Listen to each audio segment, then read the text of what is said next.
አካላዊ አጥር አለ፣ ተቋማዊ አጥር አለ፣ ባህላዊ አጥር አለ። ይሄ አጥር በእጅጉ ከዓለም ርቀን እንድንቆይና ከእንቅልፋችን ስንነቃ ተላልፈን እንድንገኝ አድርጎናል።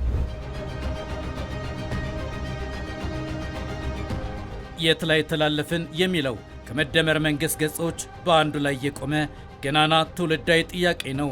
ዓለም በፀሐይና በጨረቃ ለፍቶ ትውልድ አሰልፎ ሰርቶ የደረሰበትን ከኢትዮጵያ መቅደም ጋር እያነጻጸረ ይጠይቃል። አገራት ሁሉ እንዲህ ሲራመዱ፣ ሲገሰግሱ፣ ሲደርሱ የኢትዮጵያ የት ቀረች? የት ላይ ተቀደመች? የት ላይ ተላለፍን? ይላል።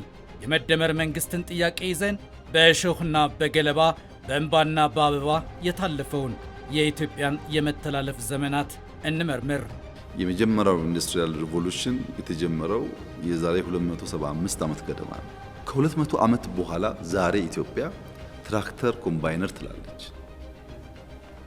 በ10 ዓመት አይደለም፣ በ20 ዓመት አይደለም፣ በ100 ዓመት አይደለም፣ ከ200 ዓመት በላይ ነው ጋፑ። በብሪታንያ የተጀመረውና እንደ አውሮፓውያን አቆጣጠር ከ1760 እስከ 1840 የተካሄደው የመጀመሪያው የኢንዱስትሪ አብዮት የዓለምን የምርት ስርዓት ሙሉ በሙሉ ቀየረ። የባቡር መስመሮች፣ የድንጋይ ከሰል አጠቃቀምና የፋብሪካ ስርዓት ተፈጠሩ። እርሻዎች ከኢንዱስትሪዎች ተሳሰሩ። ፋብሪካዎች በከተሞች፣ ጥቃቅን ኢንዱስትሪዎች በየገጠሩ ተደጋግፈው አደጉ። ዘመናዊ አሰራሮች አልጨመረም። ሌሎች ሀገራት ከኛ በአቅም በሀብት በቆዳ ስፋትም ቢሆን ከኛ በጣም የሚያንሱ ከኢትዮጵያ የሚያንሱ ከኛ ኋላ ተነስተው በስልጣኔም የምንቀድማቸው የምንበልጣቸው ሀገራት ዓለምን ገበያ ሲቆጣጠሩ በተለያየ የምግብ እህሎች ሲቆጣጠሩ እናያለን። ይሄ እኛ ላይ ትልቅ ቁጭት ነው። እንግዲህ የኢትዮጵያ ነገር በተቃርኖ ተሞላ። ድካም ሆነና በእኛ ምድር የግጭት ተኩስ ቀለሃ ጭስ አየሩን ከቦ እያስጨነቀ እኔ የገዳይ ዘር እየተባለ ይፎከር ይጨፈር ነበር። መገዳደል ክብረት ነው። እኛ ሀገር ላይ ግጥሞቻችን፣ ተረቶቻችን፣ ፊልሞቻችን መገዳደልን የሚያበረታቱ ገዳይን ኢንከረጅ የሚያደርጉ ነገሮች ስለነበሩ እየሰራን የነበርናቸው ነገሮች ራሱ እየሄድንበት ያለነው አቅጣጫ ራሱ የገዳይና ተገዳይ አሸናፊ ተሸናፊ ታሪክ ስለነበረ አንዱን አሸንፎ ወደ ስልጣን የመጣው አካል ያንን እንደ ጠላት እየፈረጀ ስለመኖር እንጂ የሚያስበው እሱ የተሻለ ስላደረገው ነገር እንጂ የሚያስበው አሁን ላይ ለህዝቡ ምን አይነት ምላሽ እየሰጠው ነው ብሎ አይወስድ። ውጤቱ ግልጽ ነው። እንደ ብርሃን እና ጨለማ የጠራ በመተላለፍ ዳፋ በሬ በ21ኛው ክፍለ ዘመን በእርሻ መካከል የሀገር ቀንበር ተሸክሞ በድንጋይ ዘመን ወግና ባህል እንደ ድሮው ያርሳል። ይሄ ዓለም በርካታ አብዮቶችን ተሸጋግራለች። ከመጀመሪያው የእንፋሎት ጊዜ ጀምሮ እንፋሎት ፈጠራ ተጀመረ። የመጀመሪያው አንደኛው የኢንዱስትሪ አብዮት ጊዜ ማለት ነው። ከዛ በኋላ ሁለተኛው አብዮት እስኪመጣ ድረስ ሀገራት ብዙ ነገር ሰሩ።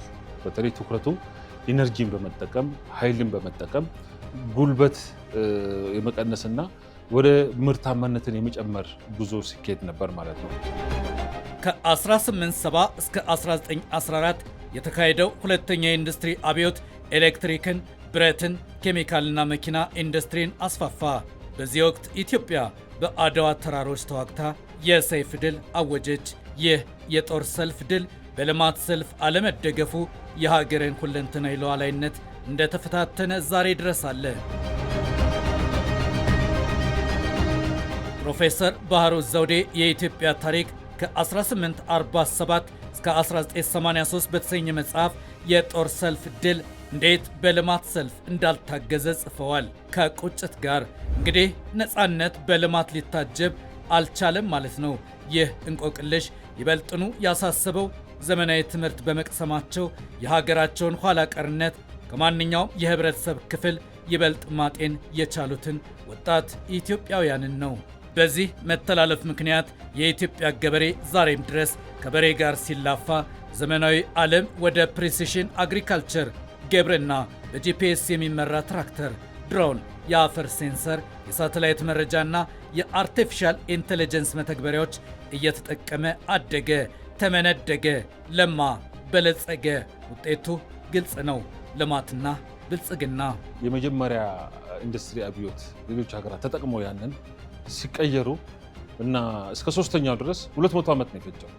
በዚህ 200 ዓመት ውስጥ ኢትዮጵያ ለምሳሌ በዛ ጊዜ በፊውዳል አገዛዝ ውስጥ ነበረች።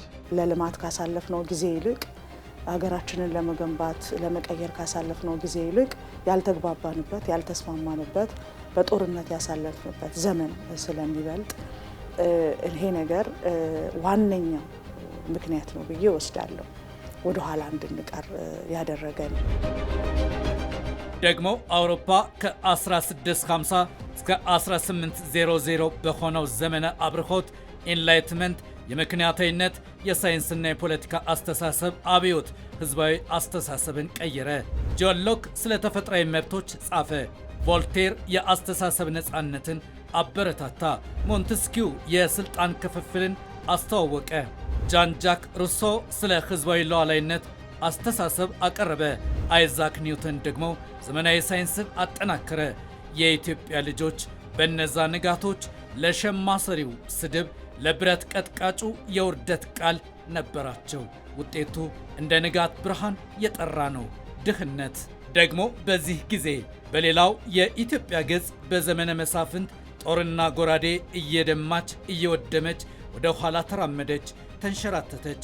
ሰላም በምድሪቱ ረግቶ ሳይቀመጥ ብዙ መስከረሞች እየመጡ ሄዱ። ነጋድራስ ገብረ ሕይወት ባይከዳኝ ያን ዘመን መንግሥትና የሕዝብ አስተዳደር በተሰኘ ድርሰታቸው በቁጭት ጽፈውታል። የእኛ የኢትዮጵያውያን ያለፈ ታሪክ እጅግ ያሳዝናል። ከብዙ መቶ ዓመታት በፊት ጀምሮ እስካሁን ፍጹም የሆነ ሰላም አግኝተን አናውቅም። የድሮውም የአሁኑም ኑሯችን እጅግ ያሳዝናል። በመላው ዓለም ላይ ሰላም ሲሰፋ አእምሮም ስትበራ እኛ በጨለማ እንኖራለን። የአስተዳደር ስርዓት የመዋቅሩ አጠቃላይ ችግሮቹ አንዱ ትልቁ ወደ ኋላ የቀረንበት ማለት ነው። ሁለተኛው ወረት አልነበረንም፣ ያጠራቀምነው ወረቶች የሉ ማለት እንችላለን። እነዚህ ወረት ስንል የኢንዱስትሪ አብዮት ሽግግር ሲደረግ ሀገራት ከአንዱ ወደ አንዱ ሲሸጋገሩ የሚያስቀምጡት የሚያተርፉት ወረት አለ። ፍሮም ጀኔሬሽን ቱ ጀኔሬሽን እንደዛውም ከአንድ ኢንዱስትሪ አብዮት ወደ አንድ ኢንዱስትሪ አብዮት ከአንድ መንግስት ወደ አንድ መንግስት ሲሸጋገር ወረት አለ። ያ ወረት ነው ተከማችቶ ለኢንዱስትሪ ግብአት የሚሆነው። ትምህርትም ቢሆን እውቀትም ቢሆን ቴክኖሎጂውም ቢሆን ሀብቱም ካፒታሉም የተሰሩ ስራዎች መሬት ላይ ያሉ ተጨባጭ ስራዎችን ነው አንደኛው ጄኔሬሽን ወስዶ ለቀጣዩ የሚቀጥልበት ማለት ነው። ያን ያህል የተከማቸ ወረት አልነበረም። የኢትዮጵያን የጦርነት ዓመታት ከተቀረው ዓለም ጋር ለማነጻጸር አንድ ሰነድ እንጥቀስ። The Revealed Century የአመፅ ክፍለ ዘመን በሚል ርዕስ የተጻፈው የዛ ዘመን ገላጭ መጽሐፍ አውሮፓ ከ1830 እስከ 1930 ባሉት 100 ዓመታት ላይ የተመሰረተ ነው። በነዛ 100 ዓመታት በአውሮፓ ከፍተኛ የፖለቲካ ግጭቶች፣ ማህበራዊ ተቃውሞዎችና የህዝብ ንቅናቄዎች የተስፋፉበትን ዘመን ማተት የመጽሐፉ ማዕከላዊ ነጥብ ነው። እናም ዘመኑ የአመፅ ክፍለ ዘመን ተብሎ ተጽፏል። ታሪክ 19ኛውን ክፍለ ዘመን ብዙ ጊዜ የአብዮት ዘመን ዘ ኤጅ ኦፍ ሪቮሉሽን እያለ በተደጋጋሚ በይኖታል። ጥያቄ፣ አውሮፓ 100 ዓመታት ተዋግቶ ሲረጋጋ ኢትዮጵያ ስንት ክፍለ ዘመን ተዋጋች? ጋም ቀዝቀዝ የሚለው ግጭት ዕድሜው ስንት ሺህ ዓመት ነው?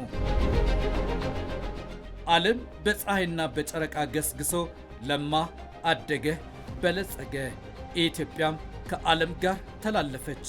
ዓለም ኮምፒውተርን መሠረት ወዳደረገው ወደ ሦስተኛው አብዮት በተሸጋገረበት በ1960ዎቹ ዓመተ ምህረት ኢትዮጵያ በስር ነቀል አብዮት አለፈች። በእነዚህ ዘመናት የሩቅ ምስራቅ ሀገራት ማለትም ቻይና፣ ደቡብ ኮሪያ፣ ቪየትናም፣ ታይላንድና መሰል ሀገራት እንደ አንበሳ ጎልብተው እንደ ነብር ተወርውረው ለዘላቂ ልማት መሠረት የጣሉባቸው የለውጥ መነሻ ዓመታት ናቸው። የኢትዮጵያ ያኔ ሽብርን በቀይና በነጭ ከፋፍላ ወጣቶቿን እየቀበረች ለልማት ፋታና ጊዜ ባከነባት። በደርግ ጊዜም ሶሻሊስት አስተሳሰብ ነው ያለው። ያ ደግሞ የግሉን ተሳትፎ በጣም አድክሞት ነበር። እነዚህ የግል ተሳትፎ ደግሞ በሌለበት ደግሞ አገርም የነበረችው በጦርነት አስተሳሰብ ውስጥ ነበር እና የጦር መሳሪያ ምርት ማምረትና የግል ማህበረሰብ በፊት የተነቃቅቶ የነበረ የተወሰነ እንቅስቃሴ ነበሩ የተዳከመበት ሁኔታ ነበር እና በዛ መሰረት ያው ግብርናችንም ያን ያህል አልተለወጠም፣ አልተቀየረም። ዋና የነበረው የኢኮኖሚ ሴክተር አንቀሳቃሽ ነበር። ስለዚህ እነዚህ በርካታ ችግሮች፣ ውስብስብ ችግሮች ነበሩብን። በዚህ ምክንያት እኛ ከዓለም ወደ ኋላ ቀርተናል። ዓለም የደረሰበት ደረጃ ላይ አሁን መድረስ አልቻለም። ቢያንስ ከሌላ ስንቀዳው ራሱ ከኛ ችግር ጋራ ከኛ ፕሮብሌም ጋራ እያቀናጀን ለኛ በሚመች መልኩ ስላልሰፋ ነው በሌሎች የጠቀማቸው ሌሎች ከነሱ ችግር ጋራ ተመሳሳይ መፍትሄ ሆኖ የጠቀማቸውን ነገር እኛ ግን እያመጣን እየቀዳን በመጠቀማችን ከኛ ችግር ጋር እየተጣጣመ ባለመሄዱ የመጡት ስርዓቶች ራሳቸው ብዙ ፈተናዎችና ተግዳሮቶች ሲገጥማቸው ተስተውሏል። ቅቡልነት ያለው ሀገረ መንግስት ግንባታና የአሰባሳቢ ትርክት ጉድለት ዛሬም የኢትዮጵያ ራስ ምታት ነው። መዋዘ ጥበባት ዲያቆን ዳንኤል ክብረት በትርክት ዕዳና በረከት የጻፉት የዚህ ሀቅ ደማቅ ምስክር ነው። ረፍት አልባው ጦርነት የመንግስታትን ትኩረት ወንበር ማጽናት ላይ ስላደረገው በስብራቱ ላይ ስብራት እየደራረበ እንዲሄድ አድርጎታል። ቁስሎች ዘመናትን እየተሻገሩ ዛሬም የብሔረ መንግስትና የሀገረ መንግስቱ ፈተናዎች ሆነው ቀጥለዋል። አንደኛው ፍጹም አንድነት የሚያቀነቅን ስርዓት ውስጥ በጣም ብዙ ጊዜ ቆይተናል። ሌላኛው ጫፍ ደግሞ ፍጹም ልዩነት ነው። ፍጹም ልዩነት ሀገራዊ አንድነትን ሀገራችንን በመርሳት እያንዳንዳችን በልዩነቶቻችን ውስጥ እንድንዋጥ በማንነቶቻችን ውስጥ ሌላውን እንዳንቀበል ሌላውን አሳንሰን እንድናይ እነዚህ ሁለት ጫፎች የምንፈልገውን አይነት ጠንካራ መንግስት እንዳንገነባ ማነቆ ሆነው በዓለም የታሪክና የግንኙነት ሰነድ ውስጥ ይህ አለ። እንግሊዝ ከድንበር መሬቷ ከ12000 ኪሎ ሜትር በላይ ርቀት በሚገኙት የፎክላንድ ደሴቶች ላይ ከአርጀንቲና ጋር በጦርነትና በወረቀት 38 ዓመታት ተፋልማለች። ቻይና የድንበሯን ክበበ ባህር በማስፋት በቻይና ባህር በሚገኙት የሉዓላዊነት ጥያቄ ታነሳለች። ስፔን በእንግሊዝ ቁጥጥር ስር የሚገኘውን ጅብራልተርን የኔ ግዛት ነው ብላ ትከራከራለች። የኢትዮጵያ ጉድ ደግሞ ሌላ ነው። ህወሓት የተባለ የክህደት ቡድን የባህር በር ሸቀጥ ነው በሚል የጅል ዘፈን ከምድራችን ወሳኝ የደም ስርና መተንፈሻ ያስነጠቀ የክህደት ማሳያ ነው። የታሪክ ቁስል ዛሬ ድረስ የሀገር ጀርባ ላይ አለ። በእናቱ ላይ በር የቆለፈ መተንፈሻና ክብሯን ያስነጠቀ የመከነ ቡድን ውጤቱ ግልጽ ነው። ግዙፏ ኢትዮጵያ የጥቃቅን ሀገራት ጥገኛ ሆነች። የባህር በር አያስፈልገኝም ያለ የዓለም መሪ የመጀመሪያው ነው። ኢትዮጵያ ውስጥ እንደ ተራቃ አገርን በመክዳት የሚያስጠይቅ ነው ምነግርህ። የባህር በር ማለት እኮ ከስልጣኔ የተያያዘ ነው። ከህይወት፣ ከክብር፣ ከሴኩሪቲ፣ ከነፃነትህ ጋር የተያያዘ ነው የባህር በር ማለት። ተራ ናሽናል ኢንተረስት አይደለም። ይህች ሀገር ኢትዮጵያ ዘ ካንትሪ ኦፍ ኦልሞስት ናት ይላሉ አስተውለው ያዩት ያጠኗት።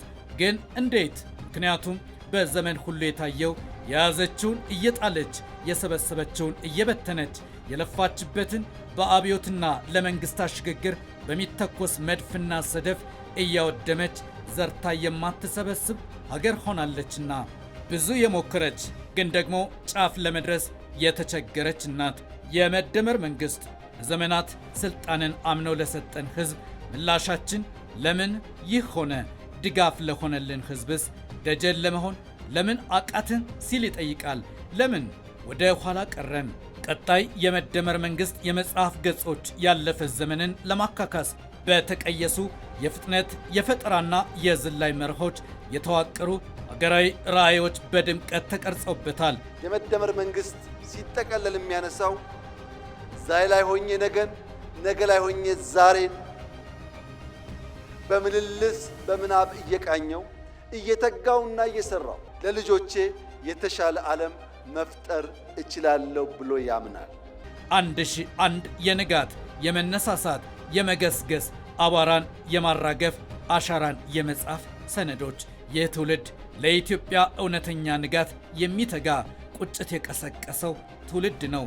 ኢትዮጵያ ወደ ልማትና የረጋ ሀገረ መንግሥት ግንባታ ንጋት እየገሰገሰች ነው።